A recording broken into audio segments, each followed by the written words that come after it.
अब इस समय धरना स्थल हिंसा पे मौजूद बीएड संघ वाले लोग यहाँ पे धरना प्रदर्शन कर रहे हैं कि उनकी क्या मांगे हैं और कितने दिन हो गए हैं। अब आप बताइए कि क्या स्थिति है। स्वागत है आपका भारत नोटिस मोबाइल में। आप अपने परिचय दीजिए और कब तक के हड़ताल कर रहे हैं और क्या मांगे हैं। हाँ जी, मैं चलेगा बीएड अभ्यर्थी। सबसे पहले तो मुझे एक कहना था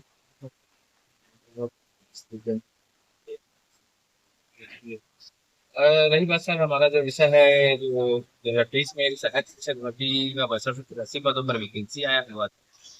इस विषय में 53 पदों पर की भर्ती पूर्ण हो चुकी थी, जिसमें डीएड प्लस बीएड दोनों को आने के शामिल करके नियुक्ति दिया गया था। उसी बीच हाई कोर्ट सुप्रीम कोर्ट का आदेश आता है कि प्राइमरी स्कूल में बीएड वाले ये योग्य है करके। तो उस आदेश के परिपालन में बीएड वाले जो 2615 अभ्यर्थी हैं उनको सहायक शिक्षक से बर्खास्त किया गया है और उन 2600 के 2600 लोगों को विज्ञान प्रयोगशाला में समायोजन किया गया। और जो 2615 सीट रिक्त रहा उसमें बीएड वालों को नियुक्ति देना था, जिसमें से अभी तक 1299 अभ्यर्थियों को ही नियुक्ति दिया गया है, उसमें से 1316 पद रिक्त है। और उसी रिक्त पद की मांग को लेकर के हम आमरण अनशन में बैठ कर वित्त मंत्री मुख्यमंत्री सभी से मिल चुके थे। तो जैसे कि हमारे शिक्षा मंत्री माननीय गजेंद्र यादव जी बड़े बड़े न्यूज चैनल में जा के अपना वक्तव्य दे रहे हैं कि भर्ती बहुत पुरानी हो गई है और इसकी बहुत ज्यादा खत्म हो गई है और ये लोग का रैंक काफी नीचे जा चुका है करके। तो मैं उनको स्पष्ट रूप से क्लियर कर देना चाह रहा हूँ सर। जैसे ये आप देख सकते हैं कि ये जो प्रयोगशाला तकनीशियन का जो भर्ती हुआ था 2023 में, उसका एक काउंसलिंग कल के ही डेट में ऑफिशियल नोटिफिकेशन निकला हुआ है 9 तारीख के डेट में कि काउंसलिंग में नहीं पहुंचे वह पद छोड़ा तो वेटिंग के 26 अभ्यर्थियों का हुआ चयन। मतलब वेटिंग लिस्ट को अभी 2023 भर्ती को अभी तक लिया जा रहा है, लेकिन हमारे जो सहायक शिक्षक भर्ती है उसमें बहानाबाजी किया जा रहा है कि ये भर्ती बहुत पुरानी है करके। कोर्ट में भी लड़ाई आप लोगों ने लड़ा है। कोर्ट का क्या आदेश है। आप कितने दिन का समय अवधि दिया था। जी सर, हम लोग पिछले 2 ढाई वर्षों से हम लोग कोर्ट का चक्कर काट रहे हैं और हम लोग हाई कोर्ट सुप्रीम कोर्ट दोनों तरफ से जीत चुके हैं सर। और जो अंतिम निर्णय आया है भी माननीय उच्च न्यायालय बिलासपुर का, जिसमें 26 सितंबर को आदेश पारित हुआ, उसमें स्पष्ट रूप से बोला गया है कि 2 मंथ के अंदर में इस भर्ती प्रक्रिया को पूर्ण कर लीजिए और इसमें उचित निर्णय लेते हुए सरकार के निर्देश किया हुआ है, इसमें उचित निर्णय लगा दिया। तो क्या वो 2 माह का समय अवधि पार हो चुका है। जी जी सर, जो 26 सितंबर को आया था वो 26 अक्टूबर नवंबर में 26 नवंबर को कंप्लीट हो चुका है। उसके बाद हम पूरे दिसंबर देख लिए, जनवरी देख लिए, फरवरी लग गया सर। ये उच्च न्यायालय के आदेश का अवमानना ये कोर्ट ऑफ कंटेम्प्ट का मसला बनता है। कभी कभी विभागीय अधिकारियों के द्वारा जैसे सचिव है संचालक से मिले तो उनसे क्या निकल के आ रहा है। सर उन लोग के पास जाते हैं तो हम लोग को बोलते हैं कि चलिए कोर्ट में लगा दीजिए, एक नहीं 10-10 कंप्लेंट लगाई करके। और ये वही शिक्षा विभाग है सर जो पिछले 2 अप्रैल 2024 की हाई कोर्ट के जो डबल बेंच का ऑर्डर आया था, उसमें कंटेम्प्ट में 10 सुनवाई हुआ था, जिसमें से 8 महीना उसी में बर्बाद किए हैं सर। जो 1 साल की वैधता तिथि बढ़ाई थी उसमें से 8 महीना उस कंटेम्प्ट की सुनवाई में इन लोग बर्बाद किए हमारा। और अब इन लोग इन कहा जाए बहानेबाजी कर रहे हैं कि इसके वैधता तिथि खत्म हो गई करके। तो ये विभागीय लापरवाही की वजह से वैधता तिथि खत्म हुई है इसमें तो। और रही बात, ये तो कोर्ट लंबित मामला था, इसमें वैधता वाली बात ही नहीं है। और दूसरी चीज ये है सर कि हम लोग माननीय शिक्षा मंत्री मुख्यमंत्री सभी से मिल रहे हैं तो इन लोग बोल रहे हैं पूर्ण आश्वासन दे रहे हैं आप लोग का होगा होगा, धैर्य रखे रखे। हम कितना धैर्य रखे सर। हम यहाँ आमरण अनशन में बैठे बैठे हम लोग 3 कैबिनेट मीटिंग देख चुके हैं और हर बार बोला जा रहा है कि कैबिनेट में आप लोग का बात रखा जा रहा है, बात रखा जा रहा है करके, लेकिन 3 3 कैबिनेट तक लिए हमारी विषय वस्तु को वहां रख ही नहीं रहा है। यदि आप आर्थिक मानसिक परेशानी से गुजर रहे हैं और शायद आप बता रहे हैं कि उनका बच्चा भी आगे क्या भी रेखा होगा इस विषय के लिए। जी सर, फील्डिंग ऐसी रहता है तो सबसे पहले तो जनप्रतिनिधि के पास अपने गुहार लगाने जाते हैं। उससे कहीं नहीं होता तो कोर्ट का सहारा लेते हैं, लेकिन हम हमारा 2 2 बार हाई कोर्ट से जीत चुके हैं, सुप्रीम कोर्ट से जीत चुके हैं। पूरे छत्तीसगढ़ के 90 विधायक, 11 सांसद, सभी नेता मंत्री के दरवाजे खटखटा लिए हैं। हमारे पास अब ऐसा कोई दरवाजा नहीं बचा है जिनसे हम जाके खटखटाएं, गुहार लगाए।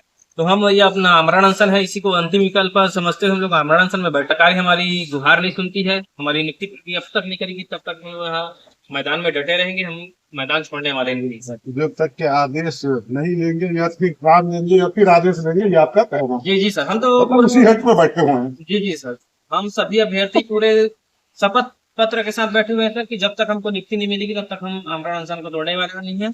और एक चीज और इसमें मैं जोड़ना चाहूंगा सर, पिछले 16 जनवरी को हमारे माननीय शिक्षा मंत्री गजेंद्र यादव जी संवेदनशीलता दिखाते हुए शिक्षा विभाग के आला अधिकारियों को यहाँ भेज करके हमारे अनशन को तोड़वाए हैं सर जी। वो पूर्ण आश्वासन दिए थे कि 21 जनवरी को कैबिनेट मीटिंग हो रहा है, उस पटल में आप लोग का जो भी मांगे है, जो भी एजेंडा उसको रखा जा रहा है। हम उसके आश्वासन को मानते हुए भरोसे के साथ हम अपने अनशन को तो पूर्ण रूप से तोड़े नहीं है सर, हम लोग आंशिक रूप से रखे उसको, उसमें शिथिलता बरते हुए हैं, लेकिन ऐसा हम लोग को गुमराह नहीं करना था सर। और आगे भी हम लोग को आज बोला गया कि कैबिनेट मीटिंग में, कल की कैबिनेट मीटिंग में रखा जाएगा करके। अब देखते हैं कल कैबिनेट मीटिंग में नहीं रखा जाएगा तो हम उग्र प्रदर्शन करने के लिए मजबूर हो जाएंगे। अच्छा। जी मैं शैलेंद्र सबू ये धरना स्थल में देते हुए और कहीं नहीं कि भारत माता और छत्तीसगढ़ मातारी की ये बेटी है, तो आप किस रूप में दे रहे हैं अपने संघर्ष? भाजपा की सरकार ने नारा दिया कि बेटी पढ़ाओ बेटी बचाओ करके यहाँ जितनी भी महिलाएं और उसकी बेटी आगे बढ़ चुकी है और बहुत ही पढ़ चुकी है, लेकिन देखने से ऐसा नहीं लगता है कि शिक्षा का स्तर इतना ज्यादा बढ़ चुका है, लेकिन बेटी पढ़ के भी आज बेरोजगार की तरफ रोड में भटक रही है। ऐसी कोई व्यक्ति नहीं है जो पढ़ने के बाद यहाँ से भटके, लेकिन भाजपा सरकार इतना मजबूर कर चुकी है कि बेटी को दर दर भटकने के लिए मजबूर कर दिया गया है। यहाँ शौचालय की स्थिति आप देख सकते हैं, यहाँ सोने के लिए कड़ाके की ठंड में हम यहाँ सो रहे हैं।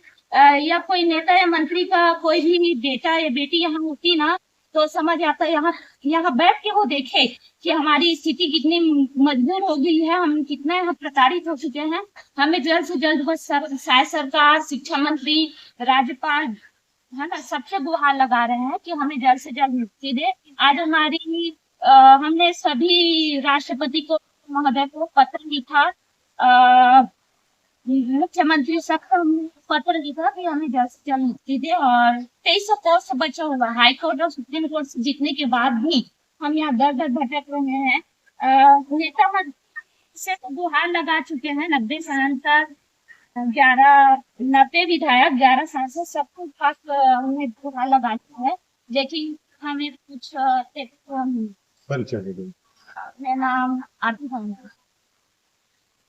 अधिकार के बाद आप जिस धरना स्थल के संघर्ष कर रहे हैं, तो उसको किस रूप से लेते हैं और क्या पीड़ा है, क्या बताना चाहते हैं सरकार से और क्या मांगना चाहते हैं? अपने नियुक्ति के लिए आए हैं सर। यहाँ 49 दिन हो गए, यहाँ हम लोग भूखे प्यासे बैठे हुए हैं। हमारे साथी रोज हॉस्पिटल जा रहे हैं, वहां से ड्रिप चढ़ा चढ़ा कर यहाँ बैठ रहे हैं सर। हम लोग बहुत आर्थिक, मानसिक, शारीरिक सब तरफ से प्रताड़ित हो चुके हैं। मैं एक शादीशुदा औरत हूँ सर, और मैं अपने घर में अपने छोटे बच्चे को, अपने परिवार को, सबको छोड़कर बैठी हूँ। घर में सब मना कर रहे हैं, फिर भी मैं अपने अधिकार के लिए यहाँ बैठी हुई हूँ सर। सरकार से आशा और उम्मीद है?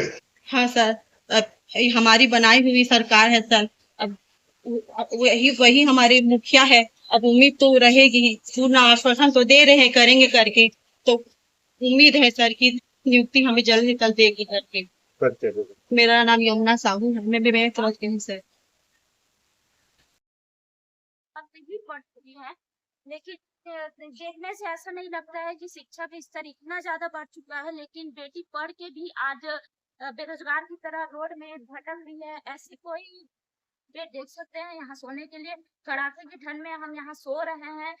या कोई नेता या मंत्री का कोई भी बेटा या बेटी यहाँ होती ना, तो समझ आता है यहाँ यहाँ बैठ के वो देखे कि हमारी स्थिति कितनी मजबूर हो गई है, हम कितने यहाँ प्रताड़ित हो चुके हैं। हमें जल्द से जल्द बस शायद सरकार, शिक्षा मंत्री, राज्यपाल है ना, सबसे गुहार लगा रहे हैं कि हमें जल्द से जल्द मुक्ति दे। आज हमने सभी राष्ट्रपति को महोदय को पत्र लिखा, मुख्यमंत्री सबको हमने पत्र लिखा कि हमें जल्द से जल्द मुक्ति दे। और 2300 कोर्ट से बचा हुआ है, हाई कोर्ट और सुप्रीम कोर्ट से जीतने के बाद भी हम यहाँ दर दर भटक रहे हैं।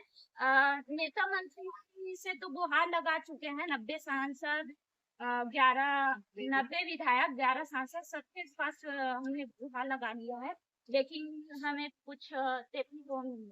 मेरा नाम आरती भावना।